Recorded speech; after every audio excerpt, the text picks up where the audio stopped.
कादिसानी जनाब डॉक्टर फारूक अब्दुल्ला साहब, secretary health and medical education Abid साहब, principal GMC Jammu, principal director SKIMS Kashmir Ashraf साहब, Sameer Koul ji, HODs, faculty members, dear students, आदाब, नमस्कार। सबसे पहले जिस दिन को मनाने के लिए वर्ल्ड कैंसर डे हम यहाँ पे जमा हुए हैं, मैं समझती हूँ कि यहाँ पे बोलना मेरे लिए बहुत डिफिकल्ट है, क्योंकि जिन्होंने मुझे उंगली पकड़ के पॉलिटिक्स सिखाई है, पॉलिटिक्स में चलना सिखाया है, बोलना सिखाया है, उनके सामने यहाँ पे खड़ा होना, कुछ बोलना मेरे लिए बहुत मुश्किल है। लेकिन फिर भी मैं कोशिश करूँगी, क्योंकि कादिसानी डॉक्टर फारूक अब्दुल्ला साहब, जिनका रियासत जम्मू कश्मीर में, चाहे वो एज डॉक्टर, चाहे वो एज चीफ मिनिस्टर, चाहे वो एज मेंबर पार्लियामेंट, चाहे एज यूनियन मिनिस्टर, जिनका कंट्रीब्यूशन जम्मू कश्मीर में इतना ज़्यादा है कि शायद अगर उस पर बात की जाए तो सदियां गुजर जाएंगे। और मेरी पॉलिटिकल जो शुरुआत है वो कादिसानी डॉक्टर फारूक अब्दुल्ला साहब ने मुझे उंगली पकड़ के सिखाया है कि पॉलिटिक्स में कैसे चलना है।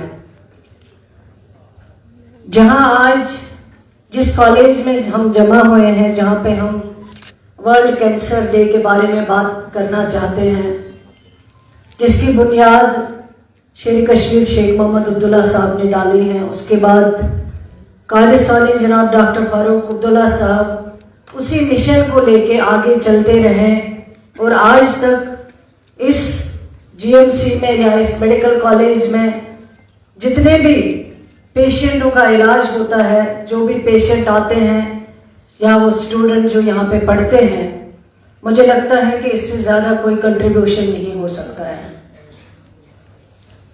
मुझे याद है एज MBBS स्टूडेंट 93 में मैं अपने वालिद के साथ इस कॉलेज में पहली बार आई हूँ। यहाँ पे जो उस टाइम के डीन सर थे, रैना सर, मेरे फादर के बहुत क्लोज फ्रेंड थे वो, और हम उनसे मिलने के लिए आए। वैसे स्टूडेंट, मैंने उनसे कई चीज़ें जो है रैना सर से हासिल की हुई है, कई चीज़ों का ज्ञान जो है वो मैंने उनसे लिया हुआ है। और उसके बाद हालांकि मैंने अपनी डिग्री जम्मू कश्मीर में नहीं की है बल्कि बाहर की है, लेकिन इस जगह से मेरी बहुत ज़्यादा वाबस्तगी है, मेरी बहुत अटैचमेंट है। और मैं समझती हूँ जब उमर अब्दुल्ला साहब ने ये जिम्मेवारी, मैं समझती हूँ कि अगर कोई डिपार्टमेंट जिसको ज़्यादा अहमियत देनी चाहिए, जो सबसे ज़्यादा इम्पॉर्टेंट डिपार्टमेंट हो, वो सबसे पहले हेल्थ डिपार्टमेंट और उसके बाद एजुकेशन डिपार्टमेंट है। हेल्थ डिपार्टमेंट से हर एक घर वाबस्ता है, हर एक फैमिली वाबस्ता है, हर एक फर्द वाबस्ता है। और मैं अपने आप को खुशकिस्मत समझती हूँ कि मेरे कायद उमर अब्दुल्ला साहब ने मुझ पर ये भरोसा किया है, इस डिपार्टमेंट की हेड मुझे बना दिया है। और शुरू से लेके जब भी मैंने ये डिपार्टमेंट संभाला है, मेरी कोशिश यही रहे हैं कि मेरे डॉक्टर भाई जो है, मेरी डॉक्टर बहनें जो है, मेरा जो पैरामेडिकल स्टाफ काम करता है, उनकी भी बहुत मुश्किलें हैं, कोई आसान सफर नहीं है। मुझे आज भी याद है जब इमरजेंसी में यहाँ रश आ जाता है, जब एक्सीडेंट पेशेंट्स आते हैं, किस तरह आर्ग्यूमेंट होते हैं अटेंडेंट्स के साथ, पेशेंट्स के साथ, और इस भीड़ को आप कैसे अटेंड करते हैं, वो एक बहुत बड़ा, मुझे लगता है बहुत बड़ी अचीवमेंट है वो इस चीज को हैंडल करना। आपके पास भी डिफिकल्टीज बहुत है, मुश्किलें बहुत है, इतना आसान सफर नहीं है ये। डॉक्टर तो पहले 24 घंटे उसकी पढ़ाई होती है, चाहे वो बुक आज आ जाए, चाहे वो कल आ जाए, चाहे आपने अपना MBBS कंप्लीट किया होगा, एनाटॉमी सब्जेक्ट से लेके फिजियोलॉजी सब्जेक्ट से लेके लास्ट तक इसमें पढ़ाई होती है। चाहे आप MS करें, चाहे आप PG करें, चाहे आप MBBS डॉक्टर ही क्यों ना हो, पढ़ना हर वक्त जो है वो बहुत जरूरी होता है। और जिस तरह आपकी ड्यूटी है वो भी बहुत टफ है, कोई आसान नहीं है। लेकिन मैं समझती हूँ अगर इसमें हम लोगों के साथ अपना बिहेवियर सही रखें, जैसे समीर कौल जी ने कहा या हमारे सेक्रेटरी साहब ने कहा है, जो पेशेंट आपके पास आता है वो अगर अल्लाह ताला के बाद किसी पे यकीन करता है, भरोसा करता है, वो हमारे डॉक्टर्स के ऊपर करता है। और जब वो आता है कभी कभार उसका दिल जो है वो दुखता है, उसको उसके इमोशंस को भी आपको ट्रीट करना है। सबसे इंपॉर्टेंट वो चीज है।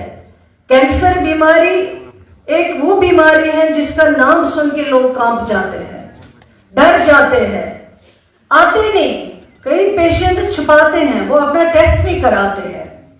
जैसे अभी कुछ डिपार्टमेंट में कुछ हमने चेंजेस लाए हैं, हमने कहा है डिपार्टमेंट से कि सबसे पहले जब पेशेंट आए उसको लगना नहीं चाहिए कि मैं हॉस्पिटल में गया हूं, उसका वो माहौल वहां होना चाहिए। सबसे इंपॉर्टेंट सफाई है। उसके बाद जब पेशेंट आए उसकी जो टेस्टिंग करानी होती है वो भी बहुत मुश्किल से ही होती है। और अगर हमने लाइनेज जैसा इंस्ट्रूमेंट लगाया हुआ है उसका फायदा जो है वो हमारे पेशेंट को मिलना चाहिए।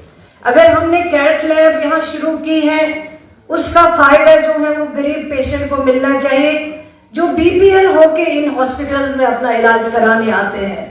जो अमीर लोग हैं वो कभी भी कहीं भी जा सकते हैं, लेकिन मैंने कई बीमारों को देखा है, क्योंकि मैं ग्राउंड से खुद जुड़ी हुई हूँ। मुझे दिन में कम से कम 50 फोन आते हैं कि फलाने को ये बीमारी है, खुदा न खास्ता कैंसर है। कभी कभार अक्सर बेशतर मैंने अशरफ साहब को एक बार कहा, मैंने कहा मैंने आपको मैसेज भेजी थी लेकिन आपका जवाब नहीं आया। ये कहते रहे कि मैंने मैसेज देखी है, लेकिन मैसेज अगर एक हो तो मैं देखूं, यहाँ हजारों मैसेजेस होते हैं, कभी कभार मेरे जहन से निकल जाती है चीज। इनको अक्सर बेशतर तंग करती हूँ कि फलाने पेशेंट का ये ट्रीटमेंट है, वो आप देख लीजिए। और मुझे खुद सेटिस्फेक्शन होता है कि अगर कोई बीमार मेरी वजह से ठीक हो सकता है, मेरी वजह से उसका इलाज सही हो सकता है। और आप खुद मानिए कि डॉक्टर को कितनी खुशी होनी चाहिए। बहुत सारे लोग हैं जो मर जाते हैं, जिनका इलाज नहीं मिल पाता है टाइम पे, कैंसर जैसी बीमारी में। हमने अभी हाल ही में एक मीटिंग ली है यूनियन मिनिस्टर साहब ने, जो हेल्थ मिनिस्टर है, टीबी के बारे में जब हम डिस्कस करते हैं, ट्यूबरकुलोसिस के बारे में, हम फख्र से कहते हैं कि जम्मू कश्मीर में 3 डिस्ट्रिक्ट्स है जो टीबी फ्री हैं। आगे हम कोशिश कर रहे हैं कि बाकी डिस्ट्रिक्ट्स भी जो है टीबी फ्री हो जाए। टीबी भी एक खतरनाक बीमारी है, लेकिन वो ठीक हो सकती है, उसका ट्रीटमेंट हो सकता है। इसी तरह कैंसर अगर ऐसी बीमारी है, उसको अगर हम सही ढंग से ट्रीट करें, टाइम पे ट्रीट करें, टाइम पे पता चल जाए। अक्सर बेशतर हमारे डॉक्टर्स जब पेशेंटों को बोलते हैं आप टेस्ट करा लीजिए, लेकिन लास्ट तक डॉक्टर साहिबान को भी नहीं पता चलता है। जब कैंसर 4th स्टेज पे पहुंच जाती है उस टाइम हम उसका इलाज करते हैं, फिर वो पेशेंट खत्म हो चुका होता है ऑलरेडी। आज जम्मू कश्मीर जैसे यूटी एक छोटी सी जगह है, लेकिन कम से कम 51,000 कैंसर केसेस हमारे पास है। 2019 से लेके 23 तक 51,000 एक बहुत बड़ा फिगर होता है। और हमें कोशिश करनी है कि हम इस फिगर को जितना कम कर सकते हैं उतना करना चाहिए। मैं ऑनरेबल चीफ मिनिस्टर साहब की शुक्रगुजार हूं, जिन्होंने कई मीटिंग्स ली हैं इस डिपार्टमेंट के बारे में। और हमारी सरकार की कमिटमेंट है कि जो कैंसर पेशेंट हैं उनको हम कोशिश करेंगे सरकार की अवेलेबिलिटी के मुताबिक, फंड्स के मुताबिक, ताकि हम उनका इलाज जो है फ्री कर सकें, ताकि हम उनको बचा पाए। अक्सर लोग ऐसे मरते हैं कि उनके पास पैसा नहीं होता है, वो दिल्ली नहीं जा सकते हैं। हमारे बड़े बड़े डॉक्टर से अपना इलाज नहीं कर सकते हैं। जम्मू कश्मीर में 4 या 5 डिस्ट्रिक्ट्स ऐसे हैं जहां कैंसर पेशेंटों की तादाद ज्यादा है। उसमें जम्मू है एक, उसमें उधमपुर भी है, कठुआ भी है, राजौरी भी है, डोडा भी है। और डॉक्टर्स को भी इसमें देखना चाहिए, पहल करनी चाहिए कि क्या रीजन है। हमारे खाने पीने की आदत जो हैं उनको हम किस तरह ठीक करें। मुझे एक अटेंडेंट आया जिसने मुझे कहा कि हमारे हॉस्पिटल्स में डाइट चार्ट जो है वो सदियों से वही है, उस डाइट चार्ट में कोई चेंज नहीं है। डाइट चार्ट जो दिया जाता है पेशेंट को, हर बीमारी के अपने अपने डाइट चार्ट बनने चाहिए। टीबी का क्या डाइट चार्ट होगा, कैंसर पेशेंट का क्या डाइट चार्ट होगा। बाहर बड़े बड़े हॉस्पिटल्स में इतना तूफान नहीं होता, वहां हमारे डॉक्टर्स होते हैं। जम्मू कश्मीर के कई डॉक्टर्स बाहर इलाज करते हैं, मगर यहाँ पे वही डॉक्टर्स जब आते हैं वो अपने प्रोफेशन को भूल जाते हैं। हमारे अपने लोग हैं, जम्मू कश्मीर के लोग कोई गैर नहीं है।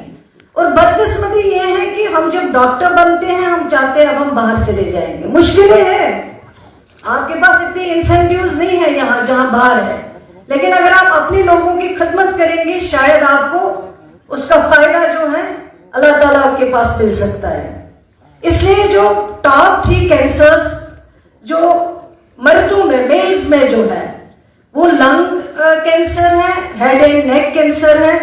इसी तरह हमारी बहनें जो है उनका ब्रेस्ट कैंसर जो है, और जो गायनी में जो कैंसर्स पाए जाते हैं लेडीज में, वो भी अक्सर बेशतर उनको पता नहीं चलता है। इसलिए मेहरबानी करके हमारे जो एजुकेशन डिपार्टमेंट जो हमारे पास है, जैसे आबिद साहब ने कहा है, हम कोशिश करेंगे ताकि वहां पे भी कैंप जो है वो किए जाए, मुनक्किद, लोगों को अवेयरनेस हो, चाहे वैक्सीन की बात हो। लेकिन मेरी यही गुजारिश है आज के दिन पे कि हम सबको मिलजुल के, चाहे वो डॉक्टर्स हो, चाहे वो सिविल सोसाइटी हो, चाहे वो बाकी जानने वाले हो, मिलजुल के इस पे काम करना है और जम्मू कश्मीर में कैंसर को कम से कम करना है, खत्म करना है। उसके लिए अगर हम सब कोशिश करेंगे ये जरूर पॉसिबल है, कोई नामुमकिन चीज नहीं है, लेकिन अगर हम इस मिशन को लेके आगे चलेंगे। मैं फिर एक बार कादिसानी जनाब डॉक्टर फारूक अब्दुल्ला साहब की शुक्रगुजार हूं। उन्होंने अपने मसरूफ टाइम में यहाँ आने के लिए, आपके बीच में बैठने के लिए टाइम निकाला, उसके लिए बहुत बहुत शुक्रिया। और मैं प्रिंसिपल जीएमसी को भी मुबारकबाद देना चाहती हूँ, शुक्रिया अदा करना चाहती हूँ जिन्होंने आज ये प्रोग्राम यहाँ पे ऑर्गेनाइज किया। और मैं यही समझूंगी कि जो हमने यहाँ पे शुरुआत की है हेल्थ डिपार्टमेंट ने, चाहे वो मशीनों की बात हो, इक्विपमेंट्स की अगर बात करें, कैट लैब की बात करें, उनको उनका फायदा जो है वो आप पेशेंट्स को देंगे, उनको फायदा मिले और आप जम्मू कश्मीर के लोगों के लिए काम कर सके। और हेल्थ डिपार्टमेंट ऐसा डिपार्टमेंट है जिसमें आपको ये नहीं देखना है कि कौन किस मजहब से ताल्लुक रखता है, चाहे वो किस भी मजहब से ताल्लुक रखता होगा, आपके लिए पेशेंट होना चाहिए, उसके अलावा कुछ भी नहीं। एक बार फिर आप सबको, डॉक्टर्स को, पैरामेडिकल स्टाफ को, HODs को मेरी तरफ से बहुत बहुत शुक्रिया। God bless you, thank you.